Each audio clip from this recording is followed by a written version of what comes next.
Oke, dalam video ini kita akan belajar tentang asam nukleat. Asam nukleat yang biasanya terkenal sebagai penyimpanan informasi genetik.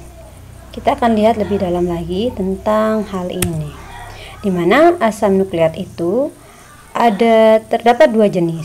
Ada satu namanya deoksiribonukleik asid atau biasanya disingkat DNA. Dan satunya lagi biasa disebut ribonucleic acid atau RNA. Baik itu deoksiribonukleik acid dan ribonucleic acid memiliki komponen utama penyusun. Penyusun utamanya yaitu ada 3 material ini, ya, yaitu fosfat, gugus fosfat, gula, dan basa nitrogen. Yang mana satu monomernya ini merupakan nukleotida atau monomer dari asam nukleat disebut dengan nukleotida. Kemudian kalau kita lihat lebih dalam lagi pada strukturnya, ini dia struktur dari DNA atau deoksiribonukleik acid. Kemudian ini untuk yang RNA atau ribonukleik acid. Antara struktur DNA dan RNA di sini terdapat sedikit perbedaan, yaitu pada atom hidrogen di sini ini disebut dengan deoksiribonukleik acid. Deoksiribo artinya adalah oksigen di sini ditiadakan, deoksi, ya, yaitu ditiadakannya oksigen di sini, sedangkan ini disebut dengan ribonukleik acid karena di sini oksigen ada. Seperti itu. Mari kita lihat satu persatu. Pertama kita mulai dari struktur DNA. Untuk DNA, strukturnya ini dia. Seperti tadi, di sini disebut dengan deoksiribosa karena ada hidrogen di sini yang tidak memiliki OH, tidak memiliki O, sehingga ini disebut dengan deoksi. Oke. Kemudian adapun di sini basanya ini bisa terdiri dari berbagai macam basa, diantaranya bisa sitosin, guanin, adenin, timin, yang mana ini semua merupakan basa dari DNA. Ya, terkhusus untuk DNA dia memiliki timin. Nanti untuk RNA ada lagi. Kemudian semua basa nitrogennya ini sebenarnya ini terbagi menjadi 2. Di sini ada yang namanya basa purin, yaitu basa yang memiliki satu cincin saja. Yang ini di sini ada sitosin dan timin. Ini bagian dari purin, ya, yaitu hanya ada satu cincin. Kemudian ada guanin dan adenin yang masuk dalam kategori pirimidin. Jadi basa nitrogen untuk DNA itu ada purin dan pirimidin, di mana purinnya terdiri dari sitosin dan timin. Pirimidinnya adalah guanin dan adenin. Nah, kalau kita lihat kembali ke slide sebelumnya, di sini kita bisa melihat struktur DNA di bagian gula. Di sini kita coba nomorkan karbonnya karena ini penting, penomoran ini penting selanjutnya sebagai pengetahuan untuk bagaimana bisa struktur DNA yang dikenal saat ini terbentuk. Oke. Di sini kita bisa nomorkan atom karbonnya mulai dari sebelah sini 1, 2, 3, 4, dan 5. Nomor-nomor ini merupakan nomor penting untuk bagaimana nanti proses penggandaan, ya, nukleotida pada pembentukan molekul besar dari DNA. Kalau saya zoom in, ini dia struktur yang tadi, fosfatnya sebelah sini, kemudian di sini ada struktur gulanya, di sini ada basanya. Basa dan fosfatnya kita tidak usah terlalu hiraukan dulu. Kita lihat di struktur gulanya. Kita nomorkan karbonnya dari sini nomor 1, 2, 3, dan 4 serta 5. Oke. Nah, kenapa nomor dari atom karbon ini penting? Di sini kalau dilihat di sini ada karbon nomor 3 dan karbon nomor 5. yang mana ini nanti menjadi titik acuan untuk pembentukan DNA atau replikasi DNA, ya, yang mana penggandaan atau pembentukan DNA itu selalu terjadi mulai pada karbon 3 ke karbon 5 sampai seterusnya. Nah, kalau kita lihat dalam bentuk makromolekulnya, kalau yang tadi monomernya, si nukleotidanya, sekarang kalau kita lihat dalam bentuk yang lebih besar, atom karbon yang nomor 3 itu sebelah sini. 1, 2, 3, ini atom karbon nomor 3, ini nomor 4, ini nomor 5. Ya, dari ini basa nitrogen, ini gula, ini gus fosfatnya, ini merupakan satu kesatuan nukleotida. Tapi ketika nukleotida yang satu akan bergabung dengan nukleotida yang lain, apa yang akan dilakukan? Yaitu terjadi penggabungan di sini pada rantai 3 ke rantai 5. Apa maksudnya? Mari di sini. Di sini lihat ujung di sini ada ini rantai nomor 3. 3, 4, 5. Dari nomor 5 di sini ada fosfat group. Kemudian fosfat group dari satu nukleotida ini akan bergabung pada rantai karbon tetangga nomor 3 lagi. Oke. Kemudian begitu seterusnya. Fosfat yang di sini bergabung lagi di sini pada rantai nomor 3 tetangga dan seterusnya. Sehingga kalau untaian ini diteruskan, ujung sebelah sini akan menjadi ujung nomor 3 dan ujung sebelah sini akan menjadi karbon nomor 5. Selalu terulang 1, 2, 3, 4, 5. Sehingga itulah mengapa proses replikasi DNA itu selalu terjadi dari rantai 3 ke 5. Oke, seperti itu. Nah, sekarang ini apa sih, ikatan apa sih yang terjadi antara fosfat dari satu, ini kan satu nukleotida itu terdiri dari basa, gula, dan fosfat. Ini satu nukleotida. Fosfat nukleotida pertama ke nukleotida berikutnya kan ada ikatan nih di rantai karbon nomor 3 tetangga. Nah, ikatan ini namanya apa? Ini ternyata namanya ikatan fosfodiester. Ya, yaitu ikatan yang menggabungkan antara nukleotida yang satu dengan nukleotida yang lainnya. Seperti itu. Kemudian kalau kita lihat lagi dari segi struktur bagaimana penggabungannya itu, kita coba lihat lebih dekat. Di sini satu nukleotida, di sini juga ada nukleotida yang berikutnya.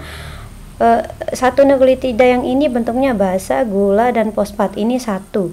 Tapi ini pada tetangga, nukleotida yang nomor 1 akan bergabung, yaitu dengan OH yang di sini dan OH yang di sini akan saling mentransfer elektron, atau OH dan H ini akan terlepas membentuk H2O, sedangkan P ini akan berikatan dengan O di sini. Oke, sehingga terbentuklah ikatan yang ada di sebelah kanan ini, yaitu nukleotida yang pertama bergabung dengan nukleotida yang kedua dengan melepaskan H2O dari sini, seperti itu. Kemudian ikatan fosfodiesternya tadi di sini, ya. Kalau kita lihat lagi ke bentuk yang lebih panjang, oke, tadi ini dia ikatan fosfodiesternya. Kemudian kalau ini fosfat dan molekul gula ini karena dia terus berikatan dari 3 ke 5, ini menjadi tulang punggung, ya, menjadi tulang dari struktur besar DNA. Sehingga kalau dibuat struktur kimia ini lebih simpel, kita akan mendapatkan struktur seperti ini, yaitu ini basa yang warna biru, kemudian ini gula, ini fosfat, ya. Nah, kalau dilihat di sini gula dan fosfatnya terus lurus, ya, sehingga ini disebut sebagai bentuk punggung, tulang punggung dari struktur DNA. Yang selanjutnya nanti kita akan lihat terbentuk seperti ini ketika dua struktur DNA bertemu, ya, ini DNA yang satu, struktur yang satu, ini struktur yang lainnya bertemu di tengah-tengah. Di sini ini basanya terjadi ikatan satu basa dengan basa tetangga melalui ikatan hidrogen namanya, ya. Nah, ini yang tadi saya sebutkan, ujung 3 ke ujung 5, kemudian di sini tetangga, karena ini dia berpasangan sehingga ini menjadi keterbalikan, ini ujung 3 dan di sini ujung 5. Nah, kalau kemudian ini dimisalkan tadi ini sebagai tulangnya, tulang dari struktur DNA, maka bentuknya akan sederhana menjadi seperti ini.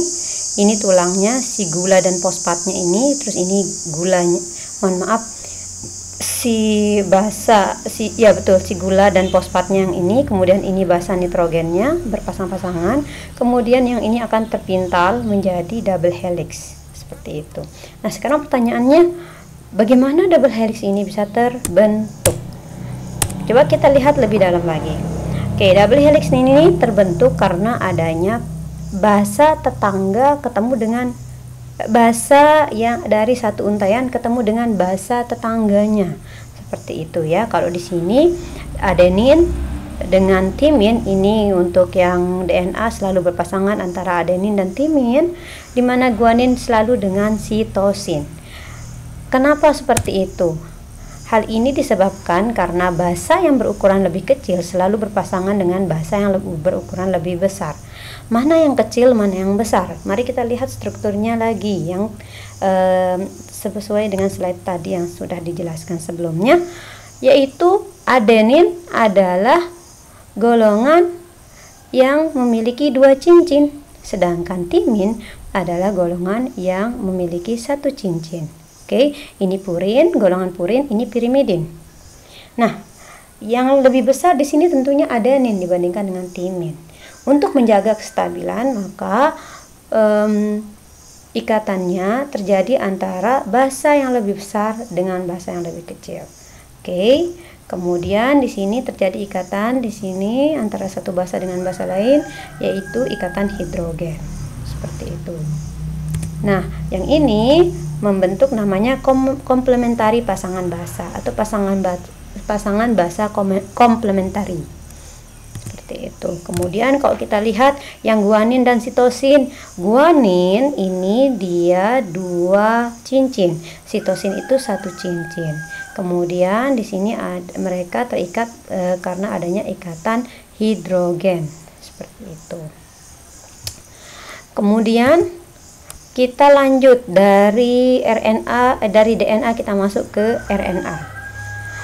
Untuk RNA sendiri kita coba lihat ke strukturnya. Di sini yang paling spesifik adanya struktur OH di sini yang tidak dimiliki oleh DNA, sehingga RNA itu disebut sebagai ribonucleic acid. Oke, atau di sini disebut dengan ribosanya.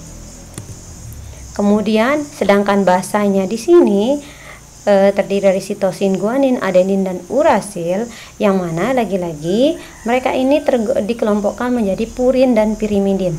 Purin adalah kelompok 1 ring, kemudian di sini pirimidin kelompok 2 ring.